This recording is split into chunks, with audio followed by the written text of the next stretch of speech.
सबैलाई यीशु ख्रीष्टको नाममा जय मसीह। आज म तपाईको अगाडि एउटा विषय लिएर आएको छु। त्यो हो भजन 27 को नि परमप्रभुमा भरोसा। यो दाउदको भजन हो। परमप्रभुमा भरोसा ल्याउने विश्वासीको जीवनमा कुनै पनि प्रकारको समस्या, तकलिफहरू, पीडा, दर्दहरू अनि शैतानबाट अट्याक, बिमारीबाट अट्याक अनि आर्थिक स्थितिमा कमजोर, आत्मिकमा कमजोर, आर्थिकमा कमजोर हुन सक्दैन।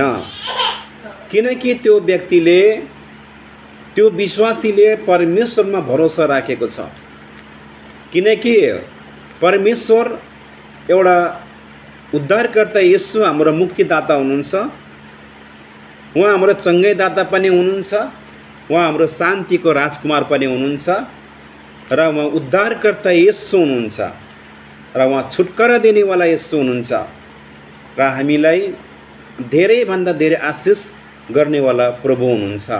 यदि हामीले परमेश्वरमाथि भरोसा राख्यौँ भने त्यो जीवित परमेश्वर उद्धारकर्ता येशू जो संसारमा हामीलाई बचाउनु भनेर आउनुभएको, हाम्रो निम्ति ज्योति बनेर आउनुभएको, जब हामी अन्धकारमा थियौँ, हामी शैतानको गुलाममा थियौँ, त्यो गुलामदेखि आजाद, बिमारीदेखि आजाद गराउनलाई उद्धारकर्ता येशू यो संसारमा आउनुभएको। हालेलुया, आमेन।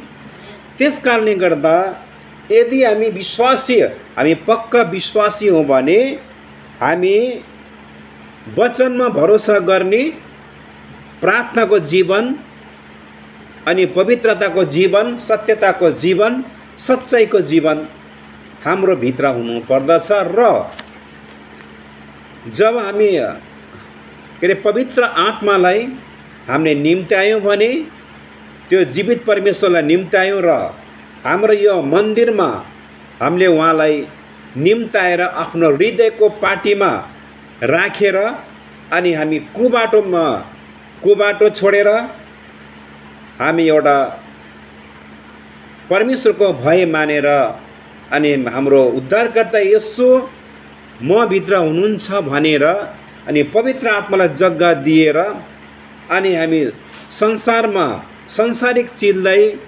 नपछ्याएर अनि स्वर्गको राज्यलाई हामी पछ्यायौँ भने त्यो जीवित परमेश्वरको वचन सुन्ने अनि सुनेर भरोसा गर्ने, विश्वास गर्ने, प्रार्थना गर्ने अनि वचनको अनुसार प्रार्थनाको जीवन अनि वचनको अनुसार हामी जियौँ भने र हामी परमप्रभुमा भरोसा राख्यौँ भने परमेश्वरले के गर्न सक्नुहुन्न। उहाँ त स्वर्ग र पृथ्वीको सिर्जनाहारा हुनुहुन्छ। उहाँले गरेर नहुने संसारमा केही छैन। जब उहाँले आफ्नो मुखबाट उहाँले वचनको द्वारा यो पृथ्वीलाई उहाँले बनाउन सक्नुहुन्छ भने यदि हामी उहाँमाथि भरोसा लिएर, विश्वास लिएर यदि हामी उहाँमाथि विश्वास गऱ्यौँ र पवित्र आत्मालाई हामी भित्र निम्त्याएर हामीले कुनै पनि काम गऱ्यौँ भने त्यसमा हामी असफल नहोला भनेर हामी सोच्नु पर्दैन। किनकि हाम्रो भरोसावाला चाहिँ परमेश्वर हुनुहुन्छ। हामीलाई आशिष दिनेवाला परमेश्वर हुनुहुन्छ।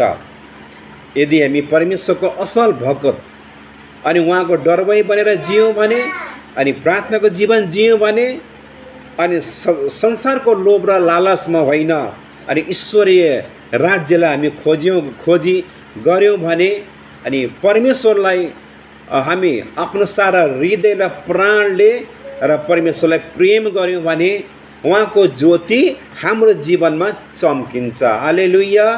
जब हाम्रो जीवनमा उहाँको ज्योति चम्किन्छ भने हाम्रो सबै चिज, हाम्रो आर्थिक, हाम्रो रोग व्याथा, बिमारीहरू, कष्टहरू सबै हाम्रो जीवनबाट, त्यो अन्धकारका शक्तिहरू हाम्रो जीवनबाट निक्लेर जाँदछ। आमेन। तर हामी भरोसा गर्नुपर्छ, विश्वास गर्नुपर्छ, वचनको दाबी राख्नुपर्छ, वचनलाई हामीले काम गर्न दिनुपर्छ, धीरज र धारण हामी हुनुपर्दछ। हामी आफ्नो छिमेकीलाई प्रेम गर्ने, आफूलाई भन्दा नि ज्यादा शत्रुको लागि प्रार्थना गर्ने, उहाँलाई प्रेम गर्ने, चाहे कसैले हाम्रो एउटा गालामा हाल्यो भने अर्को गाला थापिदिने, बदलाको भावनामा नआउने, कोही इच्छामा नजाने, गलत सोच गलत विचारमा नहुने।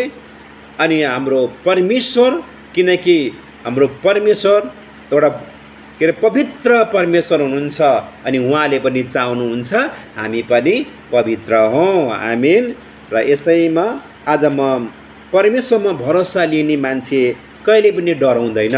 कुनै पनि समस्यादेखि, कुनै पनि आपत्ति विपत्तिदेखि, कुनै पनि रोगदेखि, कुनै पनि प्रकारले कुनै शैतानका योजनाबाट अनि हामीले कहिले पनि भयभीत हुँदैनौँ। किनकि यदि हामी परमेश्वरमा भरोसा गऱ्यौँ भने, हामी पानीमा पनि हिँड्यौँ भने हामीले पानीले हाम्रो डुबाउन सक्दैन, हामी आगो भएर हिँड्यौँ भने हामीलाई आगोले पनि हामीलाई पोल्न सक्दैन। हालेलुया। हामी त्यो विश्वास, अटल विश्वास हाम्रो जीवनमा हुनुपर्दछ र हुन जरुरी छ।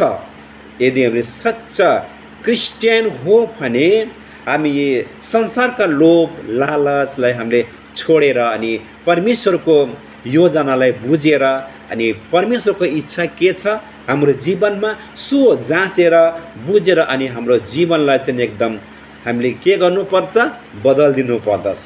अनि परमेश्वरको इच्छा के छ जान्ने, बुझ्ने, अनि पवित्र आत्माको शक्ति हामीमा आयो भने हामी के बन्छौँ, सामर्थी बन्छौँ। हालेलुया।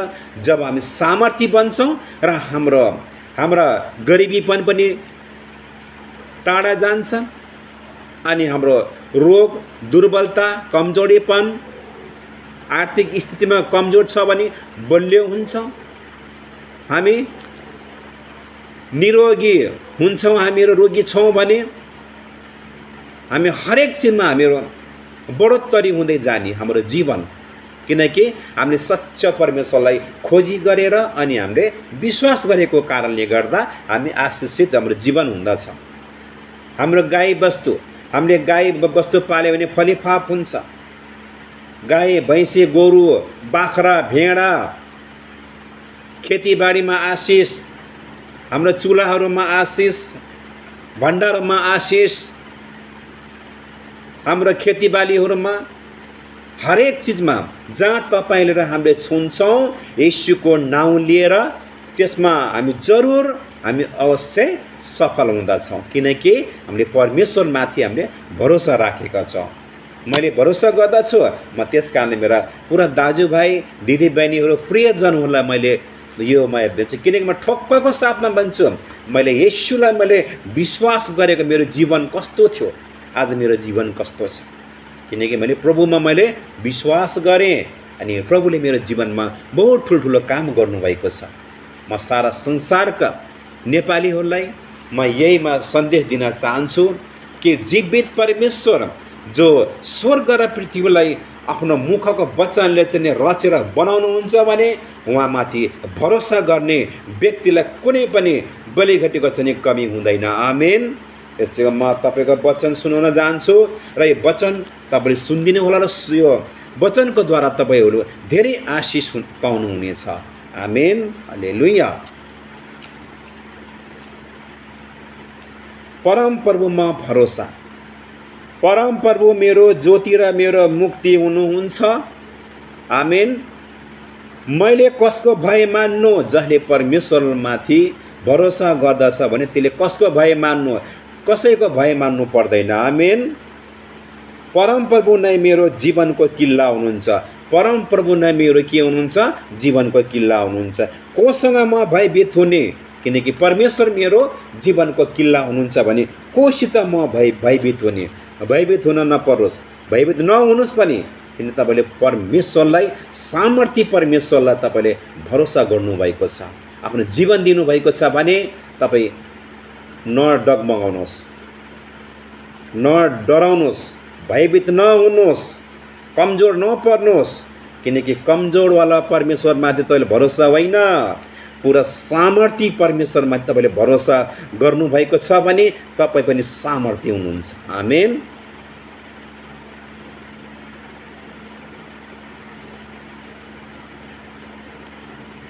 जब दुष्ट मानिसहरू मेरो मासु खान मेरो विरुद्ध अघि बढ्छन्, जब शत्रु र विरोधीहरू मलाई आक्रमण गर्छन्, तिनीहरू ठक्कर खाएर जमिनमा लोट्नेछन्।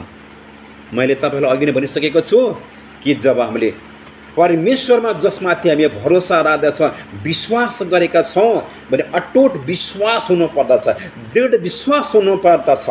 हामीले शङ्काको परमेश्वर होइन र विश्वासको परमेश्वर हुनुहुन्छ भने हामी विश्वास गर्नुपर्छ त। हालेलुया। किनकि हामीलाई आक्रमण गर्न आउने हाम्रा शत्रुहरू, दुष्ट आत्माहरू, बिमार हामीलाई ढलाउन चाहन्छ, मार्न चाहन्छ हामीलाई। बिमारले, शैतानले, दुष्ट आत्माले, शत्रुले तर हामीलाई मार्न आउँछन्, तर तिनीहरू आफै ठक्कर खाएर जमिनमा लोट्ने छन्। वचनले भनेको छ, वचन कहिले झुट बोल्दैन। यो हालेलुया। परमेश्वरको, जीवित परमेश्वरको यो जीवित वचनले यस्तो भनेको छ। हामी विश्वास गर्नुपर्दछ। आमेन। म विश्वास गर्दछु तपाईँलाई यो भिडियो हेरेर आजैदेखि तपाईँले परमेश्वरमा भरोसा गरेर विश्वास गरेर त हेर्नुहोस्, तपाईँले आशिष पाउनुहुनेछ जीवनमा। आमीन। जय मसीह।